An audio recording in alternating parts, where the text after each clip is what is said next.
नमस्कार, मी अरुण आणि आपण पाहत आहात 7 स्टार न्यूज।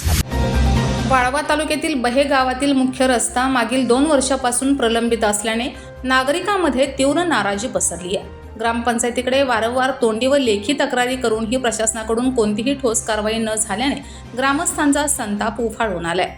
सदर रस्ता पूर्णपणे कच्चा व अरुंद असल्यामुळे वाहनांची ये-जा करताना मोठ्या प्रमाणात धूळ उडते। यामुळे परिसरातील नागरिक, लहान मुले व वृद्धांना श्वसनासंबंधी गंभीर त्रास होत असून आरोग्याचा प्रश्न निर्माण झालाय। तसेच रस्त्याची दुरावस्था असल्याने अपघाताचा धोका देखील वाढला आहे।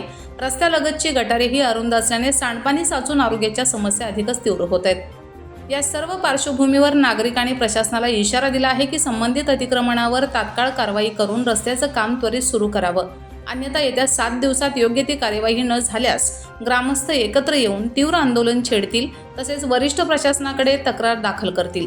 नागरिकांनी प्रशासनाला या गंभीर समस्येकडे तातडीने लक्ष देण्याचं आवाहन करत अतिक्रमण हटवून रस्त्याचं काम सुरू करण्याची ठाम मागणी केली आहे। प्रशासन आता जागे होणार का, असा सवाल संतप्त नागरिकांकडून उपस्थित केला जात आहे। Laxman Patil, 7 star news, Ishwarpur.